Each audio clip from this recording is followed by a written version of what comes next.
Welcome to the Deep Dive. We explore sources to bring you the insights that matter. And today, we're starting something, well, a bit special. Yeah, you shared Paramahansa Yogananda's Autobiography of a Yogi, and frankly, it's so rich we decided it needs more than one deep dive. Absolutely. It's packed. Mhm. So this first one, our mission really is just to give a compelling overview. Get everyone hooked, basically, so you'll want to stick around for the whole series. Exactly. And it's easy to see why it merits a series. W.Y. Evans Wentz, the scholar, called it a life document in the preface. A life document. I like that. Yeah, he said it reveals the depths of the Hindu mind and heart and of the spiritual wealth of India, especially for Western readers back then. It was quite groundbreaking. And Yogananda just grabs you from page one, doesn't he? Oh, definitely. Talking about remembering a past life, he mentions these earliest memories covering the anachronistic features of a previous incarnation as a yogi. Wow. Right. Talk about an opening line. It immediately tells you this isn't your standard autobiography. No kidding. It's like, okay, buckle up. We're going beyond just one lifetime here. It really sets the stage for exploring, spiritual evolution, maybe realities beyond what we normally perceive. Okay, so let's dive into his early life, the environment that shaped him. Well, his mother sounds incredible, really loving, wise. Using stories from the Mahabharata and Ramayana to teach the kids. Yeah, which is such a brilliant way to instill values, isn't it? These epic tales, full of philosophy and ethics, but told as engaging stories. It's weaving these profound ideas right into his childhood. Precisely. And the book points out that those epics are like a huge repository of India's culture, history, everything. So he's immersed from the start. There's also that little anecdote about the 10 rupees Oh, yeah. for the woman in need. And his father initially hesitates. Right, because he remembers his own tough upbringing. Having just a banana before a long walk to school, it grounds the story. It does. It shows that blend of compassion, but also like a real understanding of hardship. The value of money wasn't lost on them. But the mother's empathy wins out. It speaks volumes about her influence, the values she passed on. Then there's the picture of Lahiri Mahasaya. Ah, yes. A huge influence even before they met. He talks about having meditative visions where the picture seemed, well, alive. It's amazing, forming a connection just through an image. It really highlights the power of that guru-disciple connection, even at a distance, like a seed planted early on. Shows his innate spiritual sensitivity too, maybe. I think so. That yearning for something more. Yeah. And remember the story about his sister Uma and the boil? Oh, yeah. That's quite a tale. Apparently just some focused words had a physical effect. And his mother taught him a huge lesson from it, right? About the power of words, not misusing them. He even got a scar as a lifelong reminder. Which is significant, isn't it? Yeah. An early, tangible lesson about thought, intention, consciousness having power. It foreshadows a lot of the yogi teachings. Later, the family moves to Lahore. Lahore, yes. Yeah. And they set up a home shrine to the Divine Mother, Kali. So that spiritual atmosphere is just constant in his upbringing. Absolutely. The sacred wasn't separate. It was part of daily life. And that leads to the kite story with the cactus plant. Classic. Yeah. Such a charming illustration of just pure childhood faith. Hmm. Praying for a kite and... well. And it happens, whether you call it coincidence or something else. It shows his belief was very real, very active. Exactly. Wow. Integrated into his world. But it wasn't all light. There was deep sadness, too. He had that premonition about his mother's illness. Uh-huh. And then the delayed news of her passing. Devastating. Must have been an immense shock. It really grounds this spiritual journey in, real human emotion and loss. Absolutely. Yeah. Events like that, profound loss, they often act as catalysts on a spiritual path, Yeah. intensifying that search for something lasting. And the premonition itself hints at that awareness beyond the ordinary senses, which kind of flows right into his quest for a guru. The determined search. Yeah, starting with that moment, Avinash asks about becoming Lahiri Mathai's disciple, and his father just laughs it off initially. Well, from a conventional viewpoint, you can see why, right? Worrying about his son's future career stability. It's true. It shows that tension between, societal expectations and a personal spiritual calling. A theme that runs through the whole book, really. His determination, though, trying to run away to Hardwar with his friends. Amar and Ananta, yeah. That's such a great story. Ends with a telegram blowing their cover. It shows that youthful zeal, maybe a bit impulsive, but driven by this real sincere longing. Plus, it's kind of funny. It is. Very human. Then he's in Benares, and this pundit tries to talk him out of becoming a sannyasi, renouncing everything. And he stands his ground, quoting the Bhagavad Gita. At that age, that's serious It conviction. really is. Shows he wasn't just vaguely interested. He had this deep scriptural foundation already. Unshakable commitment. And then, almost like fate, he meets Swami Kabbalananda, his Sanskrit tutor. Who turns out to be a secret disciple of Lahiri Mahasaya himself. Feels like the pieces are falling into place for him. And it's Kabbalananda who really introduces him properly to the idea of Kriya Yoga. Describing it as, what was it?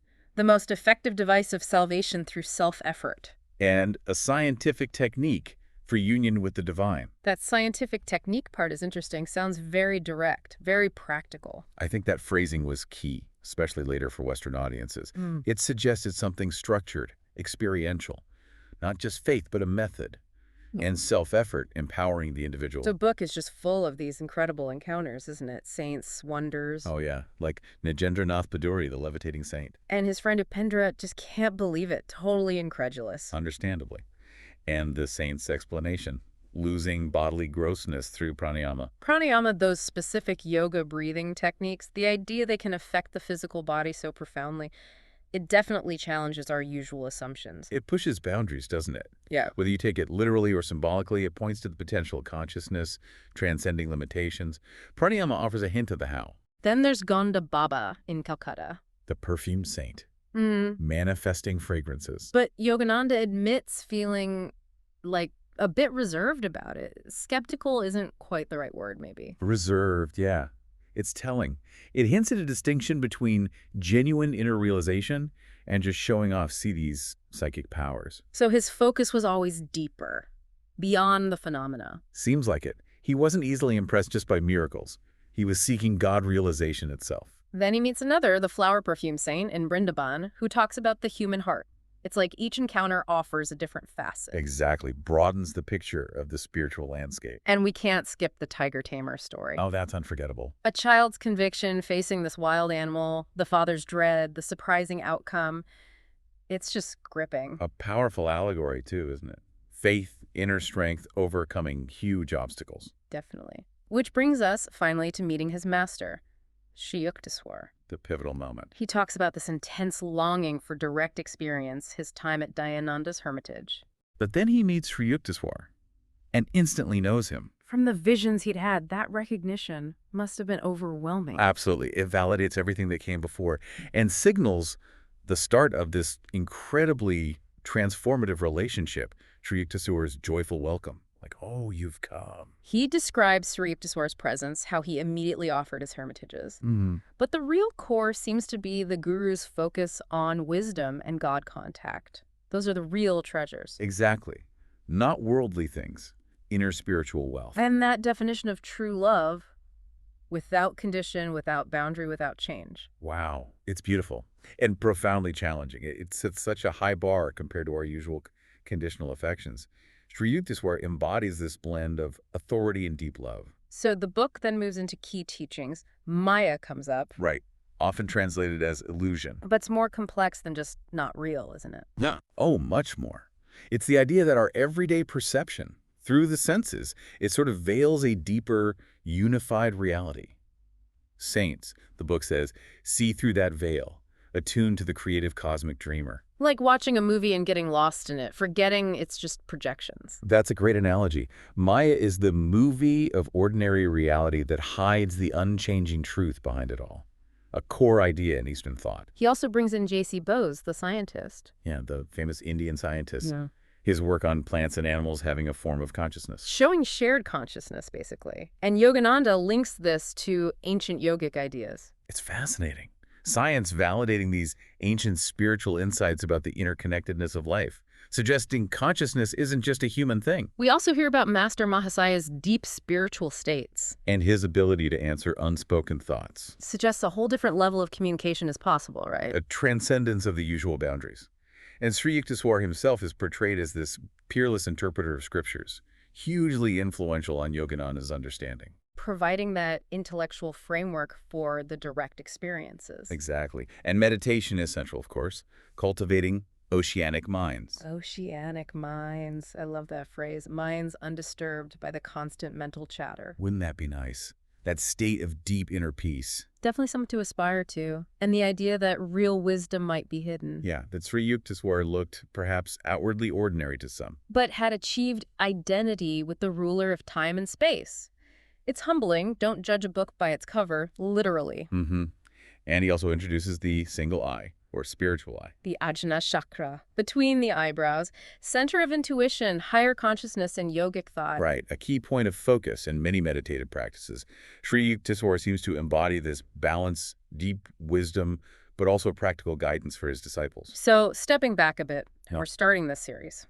Why does this book, written decades ago, still resonate so much today? Well, I think it offers a path, doesn't it? A path to inner peace, understanding, especially when modern life feels so complex, Yeah. chaotic even. Yeah, I can see that. And the emphasis on self-effort, on direct experience. That really speaks to people now, I think. Many are looking for a spirituality that's authentic, something they can experience for themselves, not just believe secondhand. It's not just based on dogma. Exactly. It feels more personal, more verifiable. And it's often called a bridge between East and West. It really is. It presents these profound Eastern concepts in a way that Western minds could grasp, finding the universal message within them. A message of spiritual awakening that cuts across cultures. And its enduring popularity, the impact it's had on millions. That speaks for itself, doesn't it?